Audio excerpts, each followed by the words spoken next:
Reconciliation, reconciliation में लिख लीजिए, reconciliation is a process where by, reconciliation is a process whereby profit reveal process whereby profit revealed by two sets of books, profit revealed by two sets of books,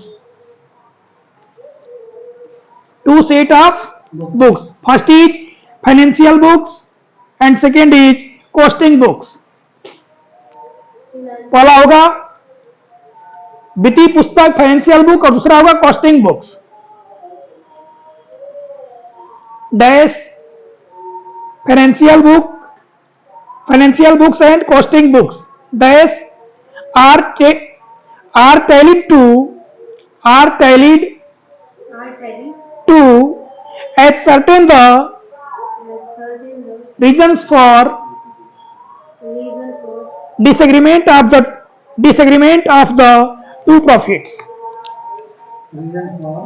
Reason for disagreement of the two profits. According to Eric Kohler, Eric ERIC Kohler KOHLER, comma Eric Kohler inverted comma open. Reconciliation is the determination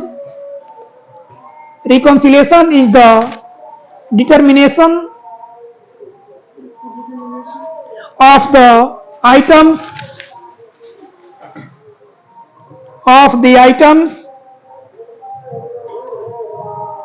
necessary to bring the balances. तुम्हारा छूट गया क्या जी? कहाँ छूट गया बोलो?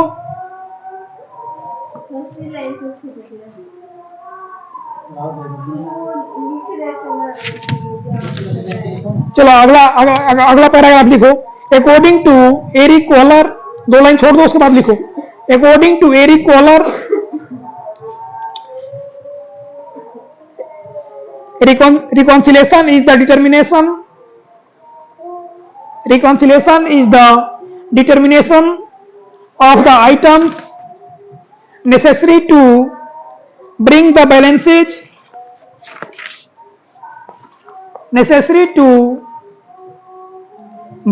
balances of two or more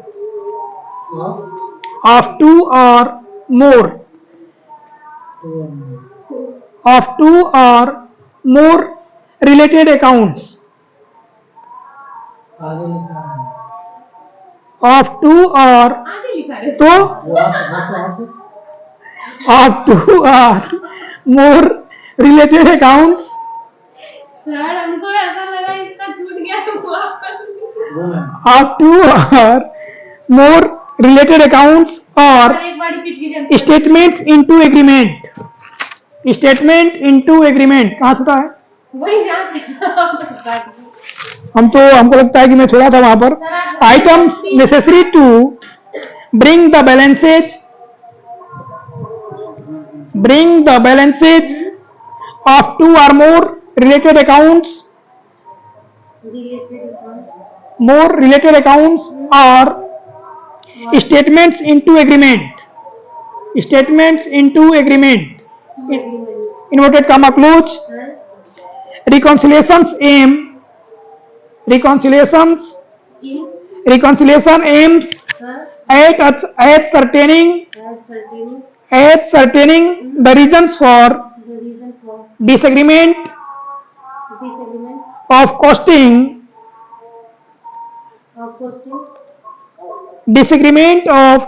profit and financial profit. Full stop. Costing profit and financial profit.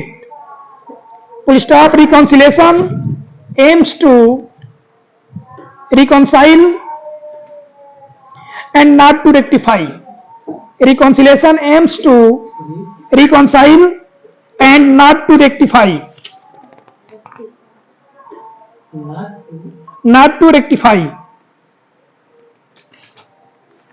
एक question इसका बड़ा इंपॉर्टेंट है, causes of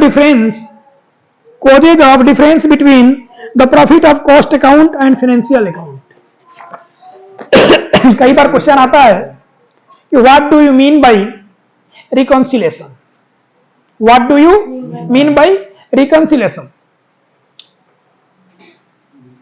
what do you mean by reconciliation, what do you understand by reconciliation, briefly explain the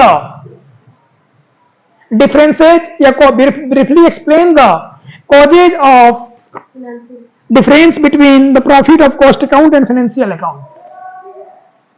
question में कुछ नहीं है, करना क्या है, रिकॉन्सिलेशन का इंट्रोडक्शन दे देना है। और ज्यादा अच्छा करना हो तो किसी राइटर का जो कोट किया होगा उसका नाम लिख करके उसका जो कोट कोटेशन होगा उसको डाल देना है, सबसे सटीक आंसर है।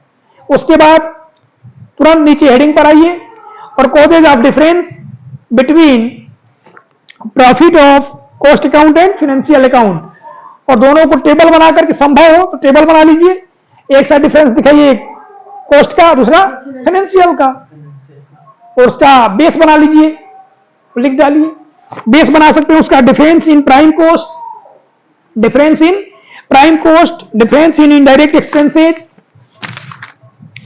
items of expenditure and losses, items of income and profit excluded from cost book, items included only in cost account, difference in depreciation method। इसे फाइनेंशियल अकाउंटिंग का, फाइनेंशियल अकाउंट में हम डिप्रिसिएशन लगाते हैं उसका सिस्टम अलग है।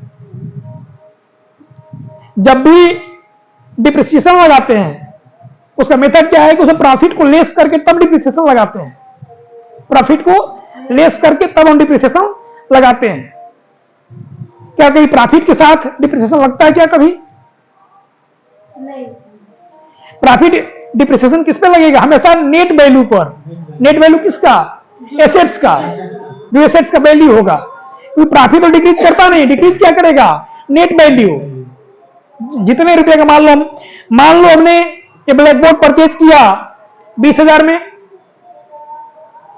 और हमको सेल करना है उसको, तो सेल तो हो सकती है दूसरे प्राइस पे हम सेल करें, लेकिन यदि इसका प्रॉफिट यदि मान लो 4 साल 5 साल रखा रहा गया स्टोर में, स्वाभाविक है हो सकता है कि मार्केट में नया कोई आइटम्स आ जाए ब्लैक बोर्ड का, डिजिटल ब्लैक बोर्ड आ जाए, स्वाभाविक है जब परिवर्तन होगा तो इसका डिप्रिसिएशन इस पर लागू होगा, ह्रास होगा, इसकी क्वालिटी में ह्रास होगा।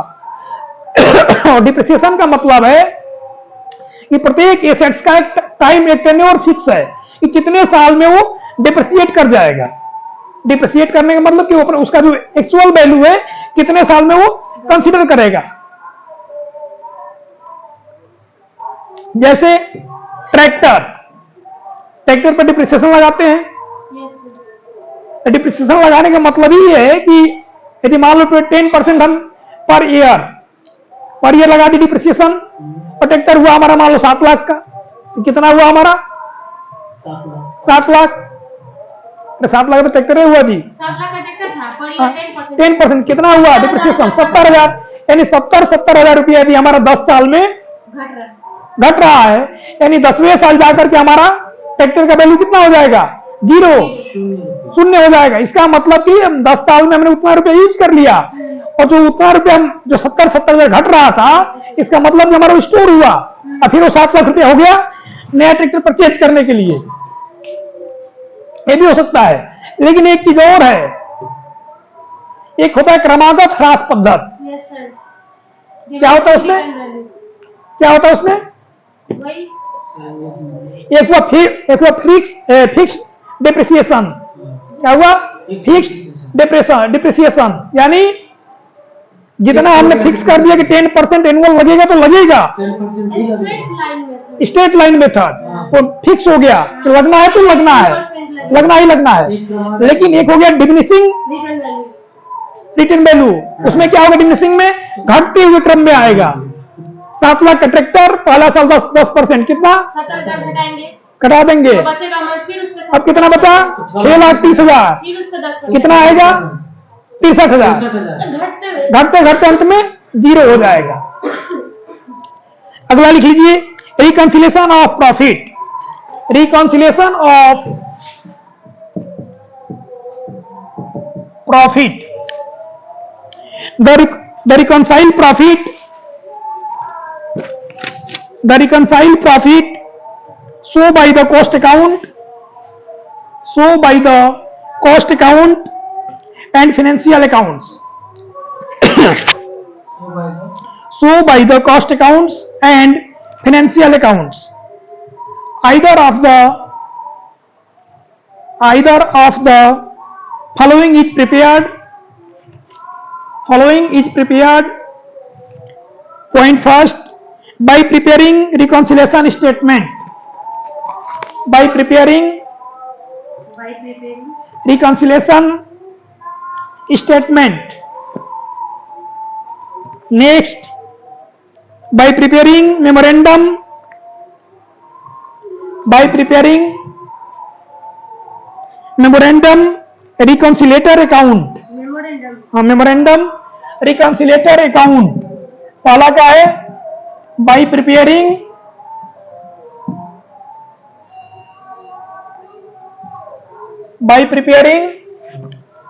reconciliation statement.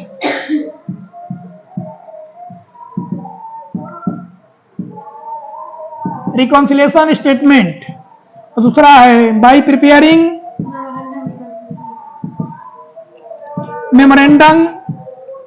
memorandum reconciliator account.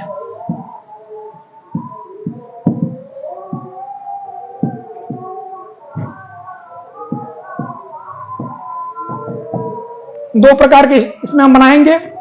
पहला है बाई रिकंसिलेशन स्टेटमेंट और दूसरा है memorandum रिकंसिलेटर account, reconciliation account.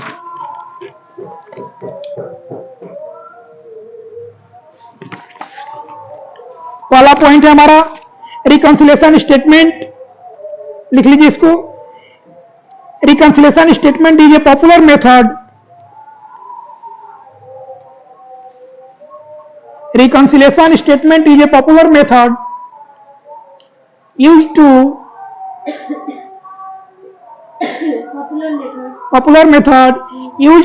reconcile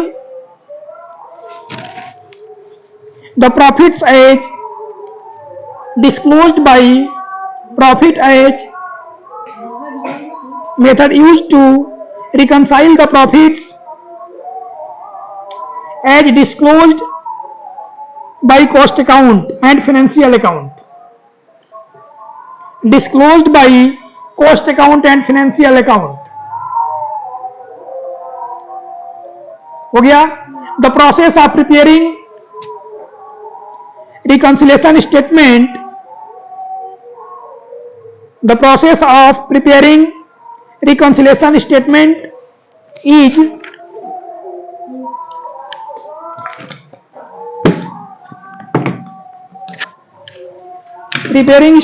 is similar to that of preparing bank reconciliation statement. Similar to that of preparing bank reconciliation statement. Bank reconciliation statement. Full stop. Reconciliation statement may be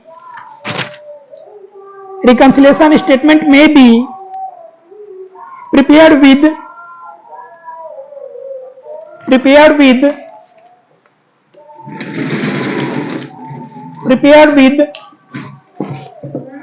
either profits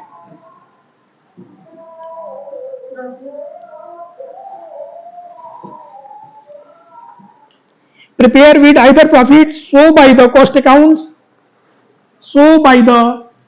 account or profit. So by the cost accounts or profit. So by the financial accounts as the base. Financial account as the base. However, if the profit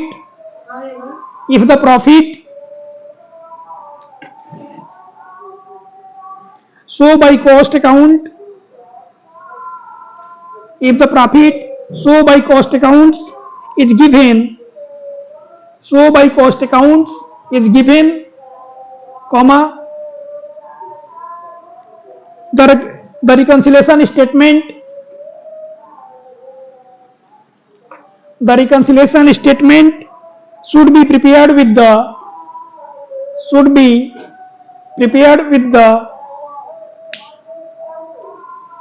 should be prepared with the profit shown by cost accounts, shown by cost accounts, profit as per cost, profit as per cost account, profit as per cost account will be adjusted, will be adjusted in the form of additions, in the form of additions or deductions.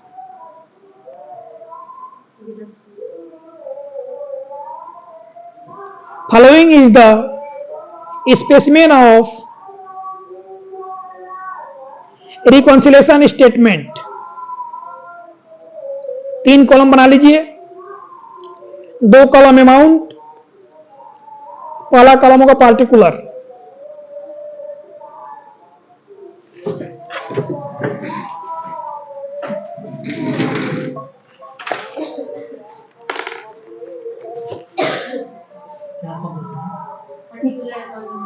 Particular amount, amount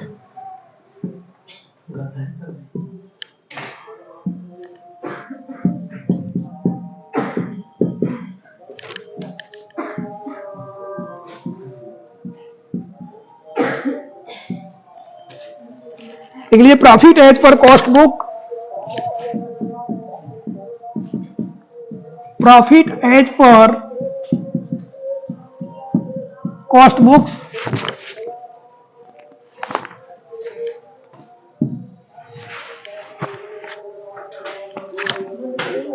profit as per cost book. अगला हम इसमें add करेंगे direct expenses, point 1 direct expenses overcharged in cost books, direct expenses overcharged in, direct expenses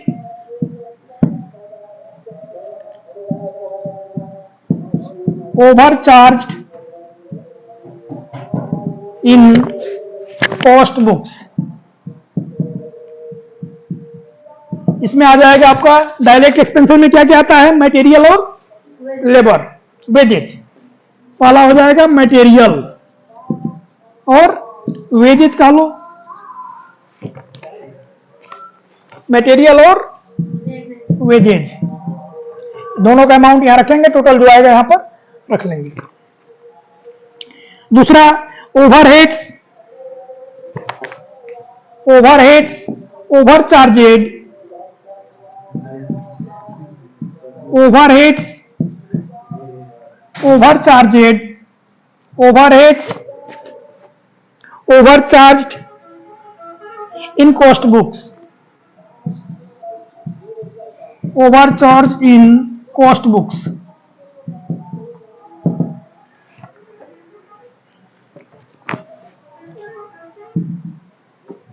Point 3 expenses or losses, expenses or losses included only in cost books, expenses or losses included in cost books।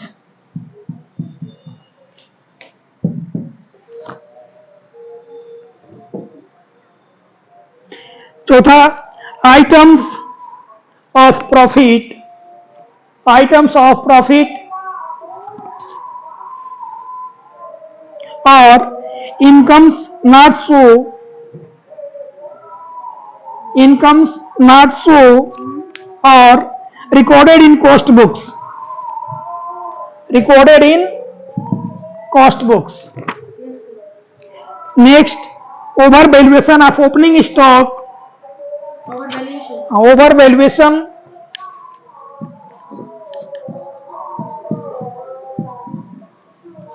Over valuation of opening stock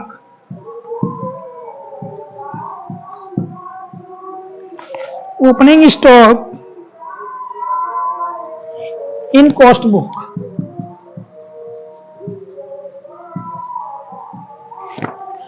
इसका last point है under valuation of closing stock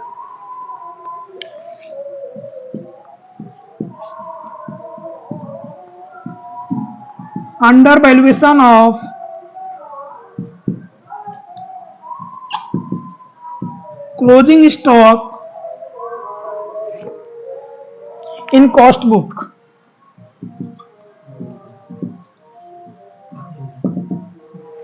in cost book, और total जो यहां आएगा इसको जोड़ देंगे।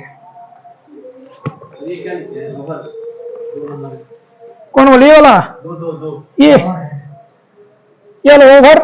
Overhead over charge in cost book, और इसी के बाद से टोटल कर देंगे। यहां पर टोटल करने के बाद इसका अमाउंट यहां पर ले आएंगे और उसके नीचे लिखेंगे लेस। अभी तक क्या किए? ऐड किए। अगला कॉलम होगा लेस। हाँ, इसके आगे लेस क्या क्या करेंगे इसमें? Direct expenses under charge in direct expenses, 3 number लिखे एक्सपेंसेज और losses included in cost book. Less कर लेंगे पहला direct expenses under charge in cost book, direct expenses under charge in cost book, और इसमें भी हो जाएगा ऊपर वाले की तरफ मटेरियल और वेजेज या लेबर। हाँ, सेम टू सेम अमाउंट भी लिखेंगे उसी तरह।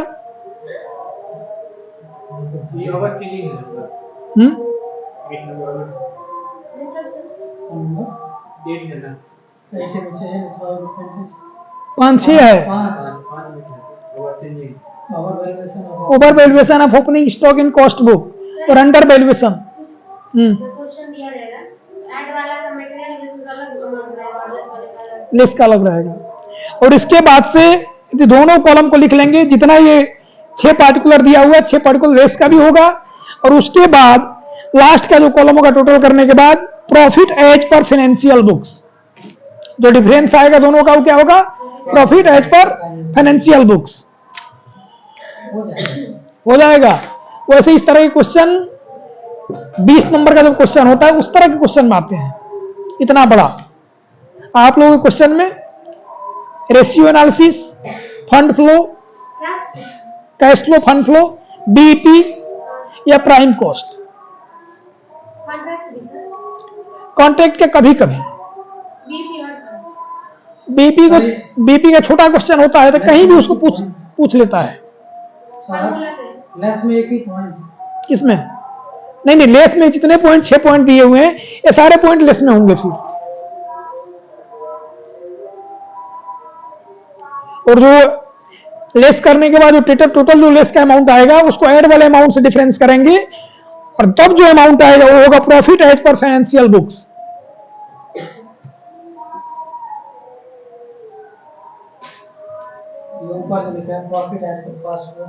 Profit as per cost books.